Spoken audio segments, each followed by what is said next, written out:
Welcome, everybody, to Let's Talk, the Todd Worsham Show. Good day, everybody. Well, as promised, I dug into a little bit on the ladybugs and what took me there to begin with. Well, as y'all know, if you follow my show, I took a contract in Bangor, Maine, and I'm still trying to understand why in the hell I did that, but I did. Probably just for the life experience, because that's what I like to do. I just like to experience life. I'm a nomad, a loner. I like to bounce. I like to go where my spirit tells me to go. So, or like what some people say, what God tells me to do. So, anyway, so when I moved to the house, I have one plant and I'm in a winter rental. So the owners left a message to please take care of their plant. And I thought, okay, that's cool because I love plants. And so started noticing that ladybugs were landing on me. And I was like, what the hell? Where are ladybugs coming from? So I grew up in California, and anybody that knows California, back when I grew up, there was ladybugs by the billions. I mean, they were everywhere. They were all over the place. Not so much anymore. And according to my research, I didn't know this, but Arizona is another big state. I know, I just realized I didn't put my hair up. You're getting something that nobody gets to see. My hair's always up. Anyway, ADHD. So I couldn't figure out where they're coming from or why they would just be in the house, especially because when I got here, it was pretty cold. And of course, now it's single digits, up to maybe 30 degrees during the day, I guess. And the snow, well, you can't see it out my window, but snow's been here for about a week. Christmas Eve, we got snow, probably almost a foot. No, probably about 6 inches because I think we had got some before that. Anyway, so I'm trying to think, well, how the hell are these ladybugs living and what do they eat and how in the hell did they get in my house? So I decided to do a little bit of research, nothing major because it's actually really easy. It's really easy to do research on like bugs and animals and stuff like that. So easy going. And if you notice my throat's getting better, my congestion. I know this is kind of off topic here a little bit, but I wound up having COVID. I went to go make coffee last week, and I couldn't smell the coffee, and I thought, "Oh shit!" So you're gonna ask, "How'd you kick the COVID?" Oh yeah. Well, a friend of mine told me about ivermectin that you good at Tractor Supply. It's horse dewormer. And at first I'm like, what? And he goes, yeah. So I bought it. It actually tells you how many pounds on the syringe, 200 pounds, 500. I think it goes up to 2,500 pounds, something like that. But anyway, so I took 200-pound increments, and because that's about what I am. And I would say, well, the first dose I took, woke up the next day, 100%. I mean, well, not 100%, but obviously not 100%. But I woke up the next day just way better off. I could breathe. Wasn't coughing up so much stuff. Blah blah blah blah blah. So for the next 3 or 4 days, I've been taking a little bit of it, and it's still hanging around a little bit, but I think a lot of that's just the weather out here, and because everybody out here seems like everybody out here is sick. It's really weird. So anyway, so I did that and kicked the COVID. I mean, within 2 doses of the ivermectin, my taste and my smell was back, which blew me away because the last time I had COVID, I think it was back in 2020 2020, I think it was. I caught it really, really good. And my smell and taste was gone for probably 2 or 3 weeks. I would say about that, give or take. And it just hung around. Well, when I took the ivermectin, poof, gone. I just couldn't believe it. I mean, 2 days later, I opened up the coffee and I could smell it. Now, the good thing about it is when your taste buds and your smell's gone, you're not hungry. Yeah, it's really weird. I couldn't eat for like, I don't know. I don't think I ate for almost 3 days. And it's just, I had nothing smelt right, nothing tasted. I don't know. It was just really weird. So I just didn't do it. Anyway, so I'm kicking it and I'm on the back end of that now. And hopefully next week's episode, I should be back to my old self. Anyway, so back to ladybugs, because I promised you guys ladybugs. So here we go, ladybugs. We all know what ladybugs are, right? That's just in case, you don't know what a ladybug is. I will show you. That is a generic ladybug. I'm sure you've all seen them. 6 legs, right? Little hard shell opens up, wings come out. And so I'm not going to get into all the technical jargon and and all the scientific names and all that kind of stuff. So, and mainly because I actually found a whole bunch of information that is kind of actually really cool.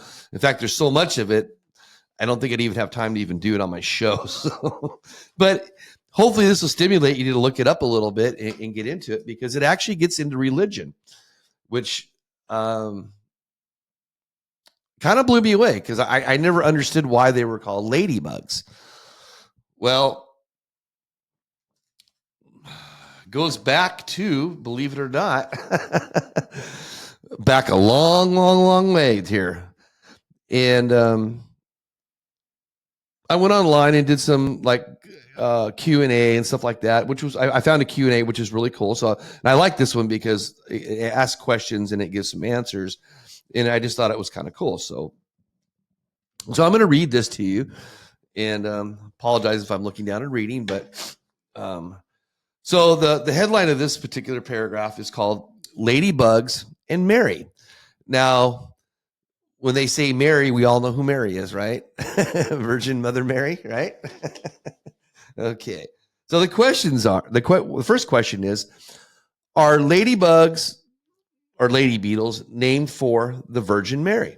It's kind of a weird question. I mean, when I open this stuff up, I'm just like, wait a minute. What the hell does Virgin Mary have to do with bugs? It kind of blew me away a little bit. So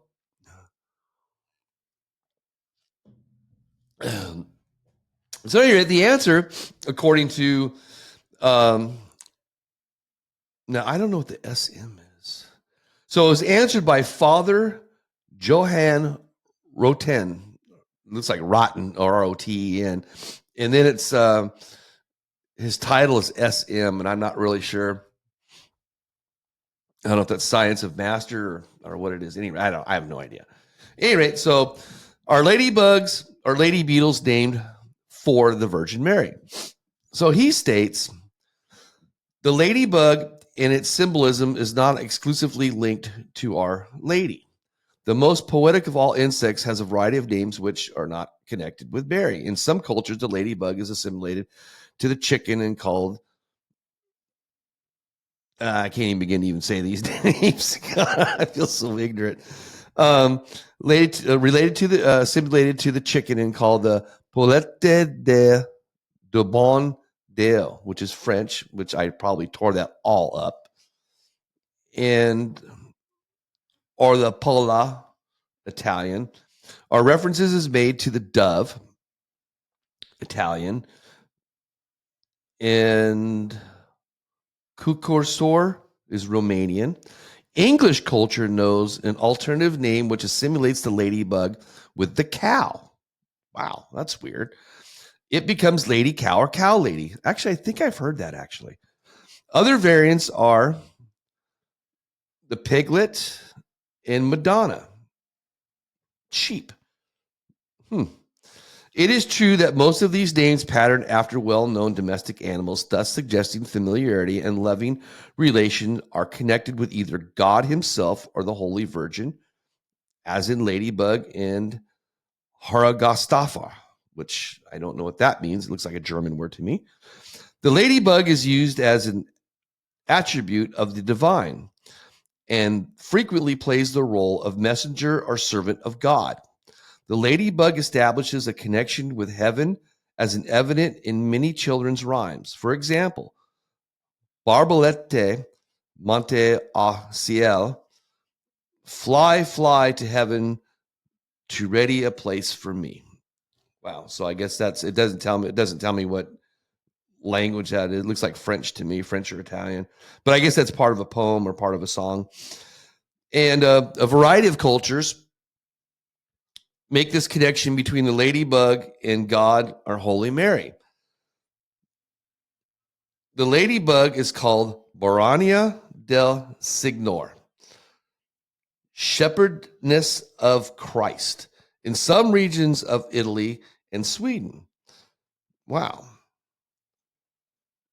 So in Swedish, it's Our Lady's servant in charge of the keys. Now, this is just really wild.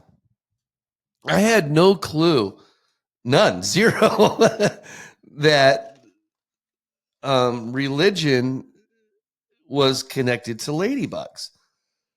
And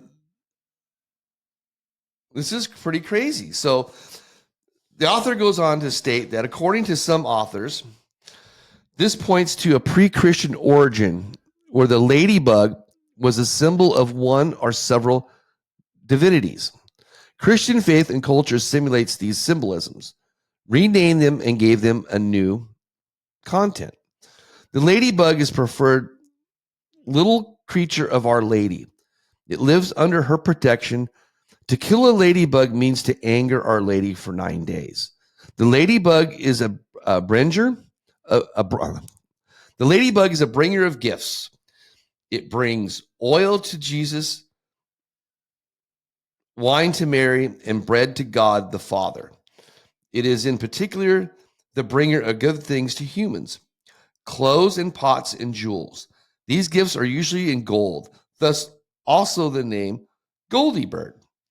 For the ladybug in parts of England, the ladybug brings children and is therefore called Little Midwife. I think I've heard that actually.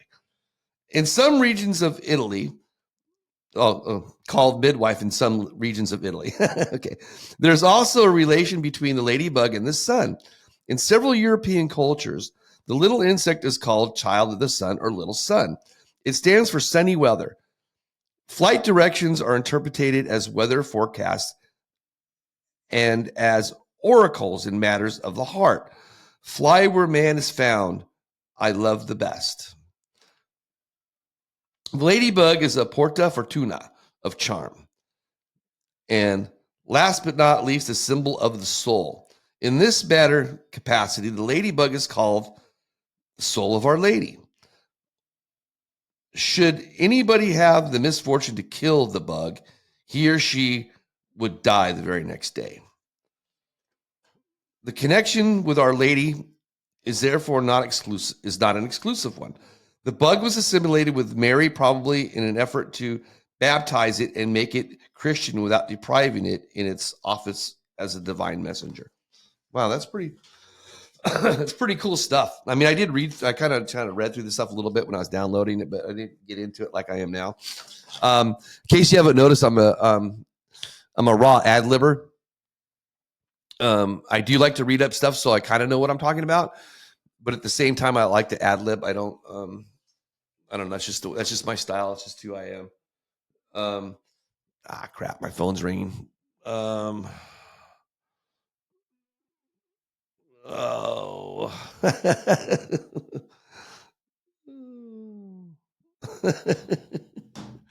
well. So, according to Norse mythology, ladybugs were a gift to the planet Earth from Thor. Now, that's pretty. That's this. I did read on that. That did catch my attention, and I thought that was pretty cool. It's also called Freya's bird, as it is connected to the goddess of love. Freya, in Hinduism, the god Indra, is associated with the ladybug and its protector. In Celtic tradition, the color red and black is connected to the spirit world. Ladybugs got their name from European farmers when they were facing an onslaught of pests who destroying their crops. The farmers prayed to the Virgin Mary to protect the plants, and soon ladybugs arrived on the scene to devour the pest, saving the farmers' harvest. It's pretty cool. Almost all world creatures believe that a ladybug, almost all world cultures believe that the ladybug is lucky. Killing one is said to bring sorrow and misfortune. If a ladybug is held in one's hand while making a wish, some believe the direction that it flies away shows from where your luck will come. Some cultures believe ladybugs carry away illness if they land on you and fly away unassisted. In some mythologies, the ladybug is seen as a good omen and a sign of fertility and abundance. In other works of art and literature, it is associated with romance, innocence, and humility. In some cultures, it is believed that if you capture a ladybug, you will be blessed with abundance of love. So this makes me feel good because I've got them in my house and they land on me. They walk on me. And wow, I didn't know I was being so blessed. That makes me feel really cool. So, more technical information. There are over 5,000 ladybug species worldwide, with the most found in the United States, particularly North America. Some notable species include the 7-spot ladybird, 2-spot ladybird, 9-spot lady beetle, and convergent lady beetle. And 14S ladybugs typically measure, so ladybugs are usually 0.3 to 0.4 inches, and I've never seen any of them that big. And they can survive in almost any climate and can live up to 9 months without food. That's pretty cool. And so I was wondering what these ladybugs in my house are eating. And my research in here says that they eat aphids. I couldn't think of the word there for a second. You know, those little black things that are on your plants. And we'll get into some other stuff on this in a minute. But so that's kind of cool. So how old are they? How long have they been around? Well,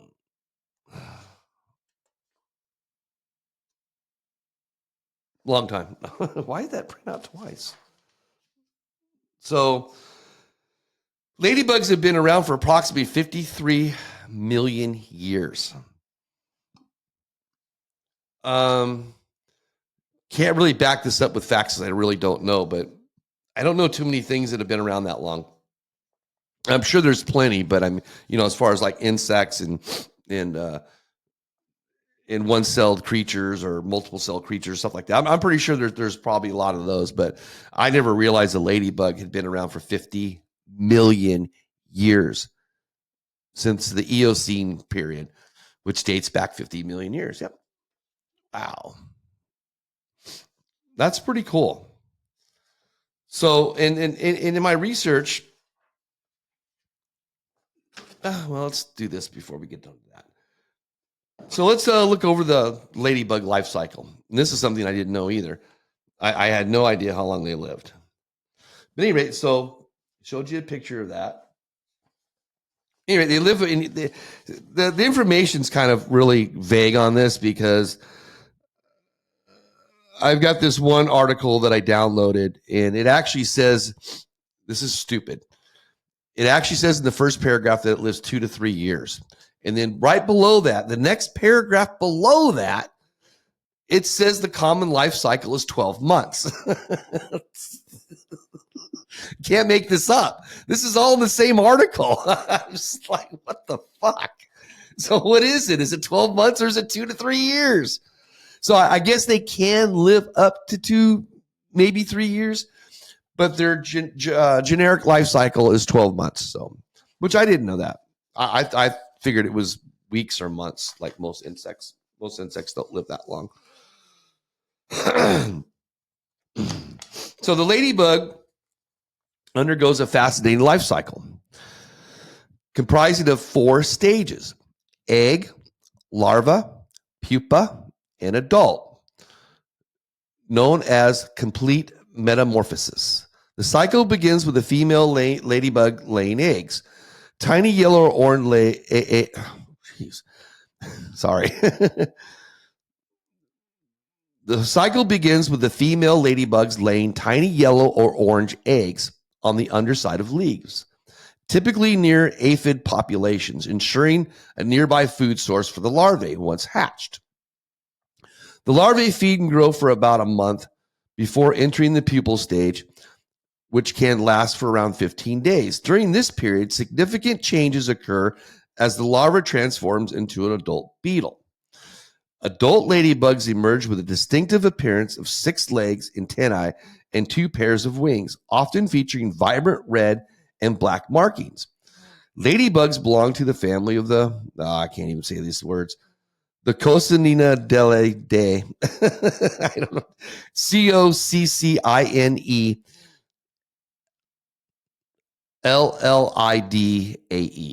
Can't even begin to say that. And are beneficial insects, commonly found in gardens as they feed on aphids and other pests. The entire life cycle from egg to adult typically spans about 4 to 5 weeks, allowing for multiple generations to develop within a summer. Similar to the butterflies, ladybugs demonstrate an intriguing growth process, which our stage plays a vital role. Recognizing their life cycle is essential for distinguishing these helpful beetles from harmful pests. So that's kind of cool. So I actually do have a picture. So got a couple here, the life side. Let's see. This one's kind of cool. So there it starts out in the top left-hand corners. The adult goes down to the eggs. Sorry, everything's backwards. And it goes from the eggs to the larvae to the pupa. There you go. And then go back to the adult. Cool. And then again, it eventually just turns into that. Eventually.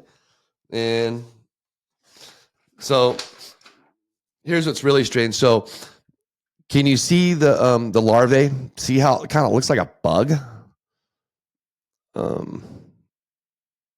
I've actually seen those. But it's really weird because I downloaded some other pictures or another picture, and I found these two. And it looks like, correct me if I'm wrong, but does that not look like a caterpillar? Right? That full on looks like a caterpillar. So you can see the orange lines on the sides, in the back, and it's kind of spiny, right? So really couldn't get any good pictures of this. But if you look at that, see there's the orange, and it already has 6 legs, right? So to me, that I guess could look like that because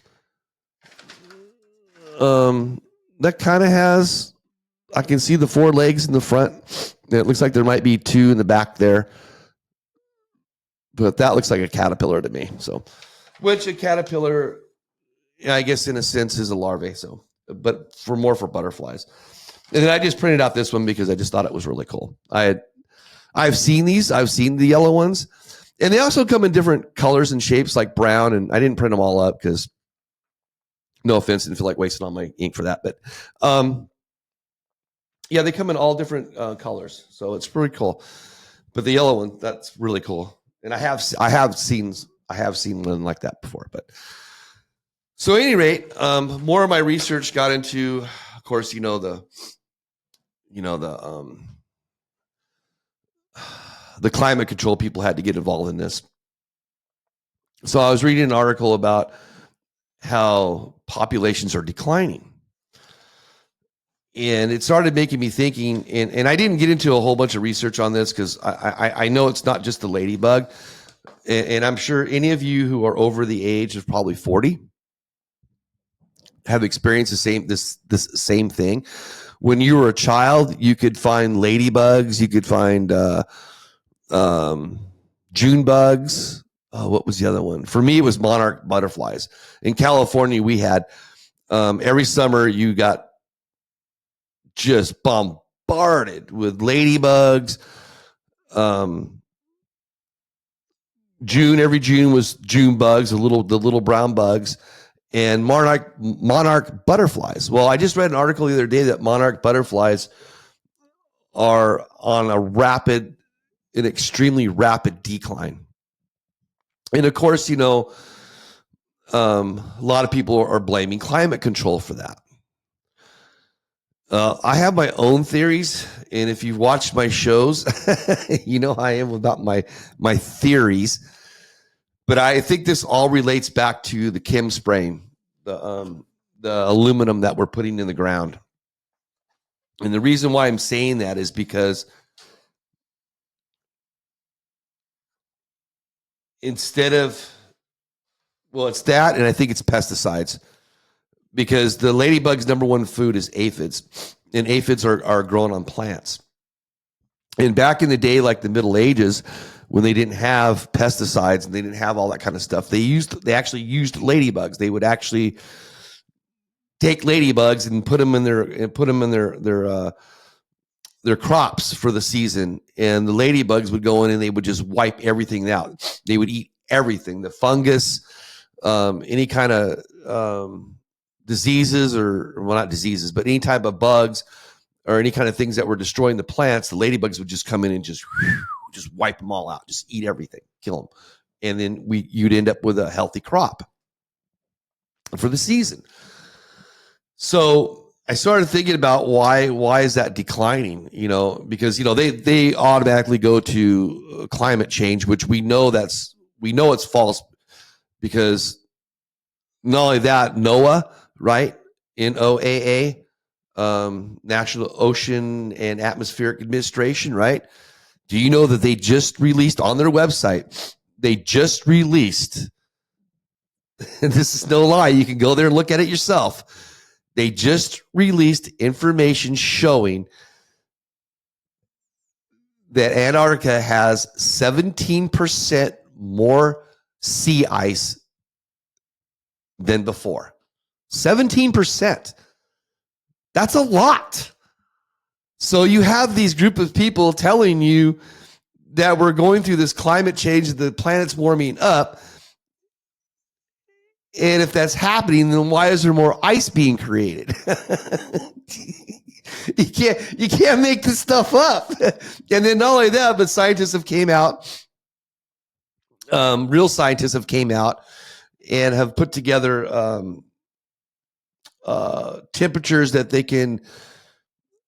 I think they do it by by digging, drilling holes and pulling up the rock, and they can see the carbon dioxide content in the rock, in the soil, and all this kind of stuff, and they can figure out what the atmosphere was at any given time throughout the planet's history.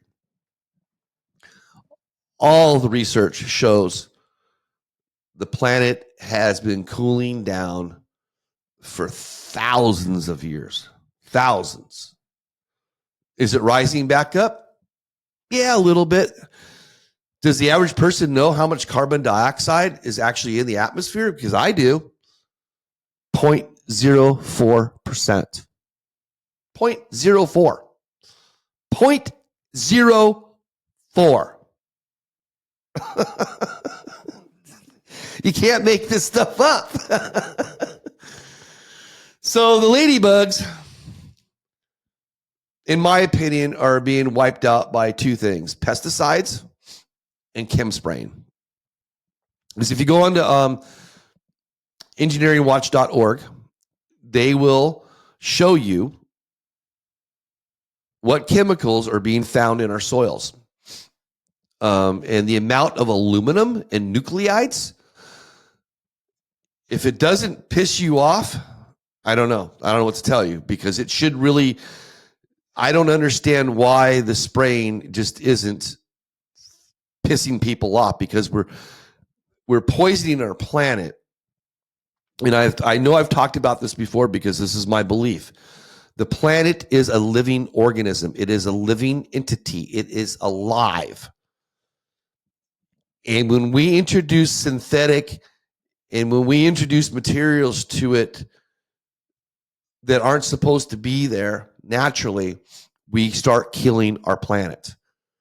Humans aren't, okay, in a sense, humans are killing this planet, but not because we're human. It's because of the poisons that we're making, you know, and it's just crazy. Like, and I think another episode I'm going to do, I was thinking about this today, is trash. What happens to our trash? Now, I don't know if any of you know who John Stossel is. I highly recommend you YouTube him. And he has a lot of good, he's an investigative reporter. He's been around for a long time. I've been watching him for probably, 20 years. But anyway, he goes out and does the real research and gets real answers and shows you what's really going on, like with recycling, how recycling is a complete joke. It doesn't really happen. The amount that we actually recycle is so minuscule. It's just stupid. And it goes on and on and on. But anyway, for our purposes for this show, for the Ladybug Show, it's my opinion that the reason why we're losing our insects and we're losing certain things is because of what we're putting in our soil, what we're putting in our air. I believe that. So, remember, carbon dioxide is 0.04. And as far as we know, it's only risen 0.01 since the technical age or the industrial age. So it's gone up 0.01% as far as we know that scientists can figure out from samples to now. So if that's true, then we really don't really have a carbon dioxide footprint. And then let's talk about this. I should have wrote down the numbers. I watched a really, really, really good special the other night on this. And trees alone consume carbon dioxide. So the more trees that we have and the more foliage that we have, the cleaner our planet stays. So trees are important. Not so much for the oxygen level, because if you've done your research and you know this, most of our oxygen comes from the ocean, from plankton, actually. It's a byproduct. And trees do the same thing. They give up. One of the byproducts for foliage is oxygen, but not at the level of the oceans, mainly because the world is covered by 70% water. So that's where a lot of it comes from. But as far as filtering out the carbon dioxide and filtering out poisons in our air and our atmosphere, trees do all that for us. And I can get into some really crazy stuff about trees. Maybe I'll do that. I'll pull up some research on some things about trees that I've learned and understand. And I think it'll blow you. Most of you won't believe it, but it's true. So anyway, we'll get into that. And that's it about the ladybugs, other than don't kill one. Please. Same thing with bees. Don't kill bees. Bees are good. I don't care what kind of bee it is. Don't kill it. Don't kill ladybugs. Don't kill anything that helps us. That's all I can say. You shouldn't be killing anything anyways. All right. So hope you guys enjoy the show. There's the ladybugs. And we'll see you next week. And hopefully, I'm hoping to have a guest on. I'm not going to say this week or this coming up show or the next one of those two. So anyway, a local here from Maine that I met, and really nice character, really good people. And I really think you'll enjoy the stories because I'd like to get back to interviewing people and having people come on and tell their stories and stuff like that. Because that's really what I really wanted to do with my show. But unfortunately, like I think I said last week, people just don't come through anymore. People just don't. They tell you they're going to do something and they don't do it. That's like standard today. And it's just, I don't know. It is what it is. So I'm not gonna cry over it. I'm just gonna keep moving on. So anyway, thank you, everybody. Have a great day. Have a great week, and I will see you next week. Thank you.